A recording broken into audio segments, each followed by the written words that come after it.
Think art. Think red.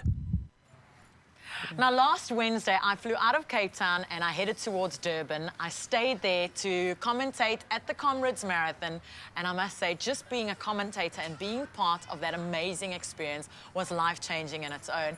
But for the people who ran the 89 kilometers Comrades Marathon, the 87th running of the Comrades Marathon, father and son duo, Jim and Johan, it was life-changing for them as well.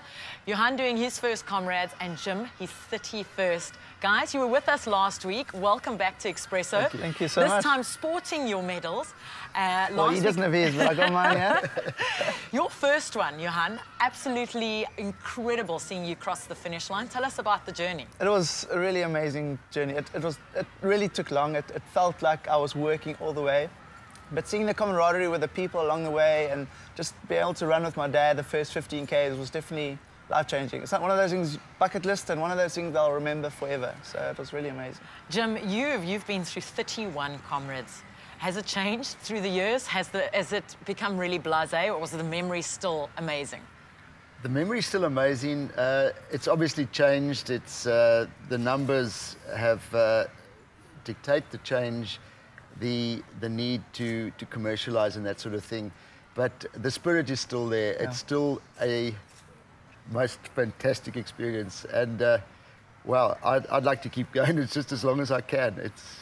I saw you. I was calling your name when you were coming into the finish, and I was almost in tears seeing you cross that finish line. You still had time to pick me up, give me a big kiss.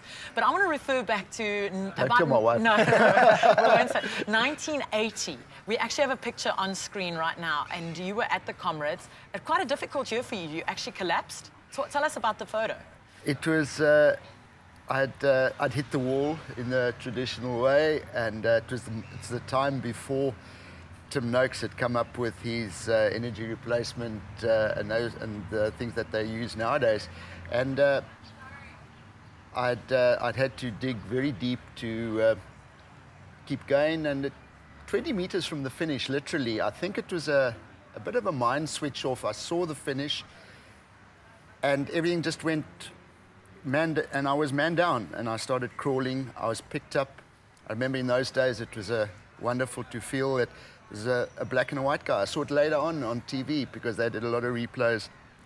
It was that pickup, and they carried me a little way, and I staggered and I fell, and eventually the bit of crawling and everything, I fell over the line, and this is what the guy said. It's all right, you fell over the line. So I said, and I ended up in the first aid tent, but it was that sense of achievement. I walked out of there half an hour later.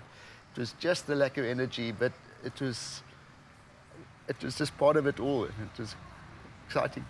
But Jim, you lead an incredibly healthy life. You've done 31 Comrades, yet about 5-10 years later, after finishing in 1980, I think your 10th or your 12th Comrades, you suffered a series of heart attacks. Yeah. That cholesterol business is not, you know, running might help you get through them all, but you still got to eat the right stuff, keep away from the bad stuff, and you've got to look after yourself, and that's part of it. There's no easy way with this thing. You just got to, as I say, eat the right stuff. And I was on medication.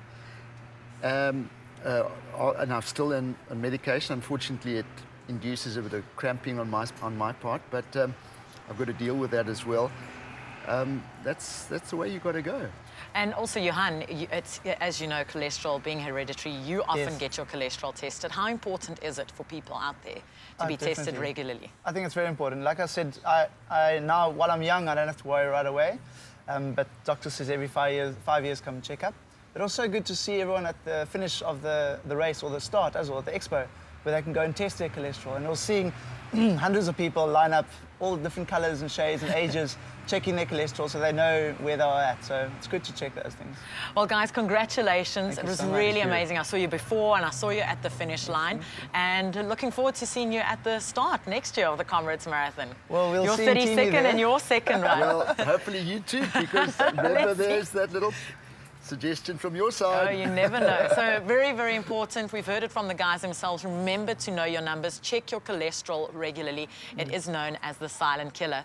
So what did David Arquette, Jerry Halliwell, Felicity Huffman, and our very own Leanne Williams have in common? Well, they all have taken up knitting as a hobby.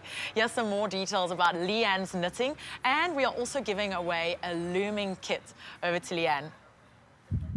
For more information, visit thinkred.co.za. Stay with Expresso and SABC3.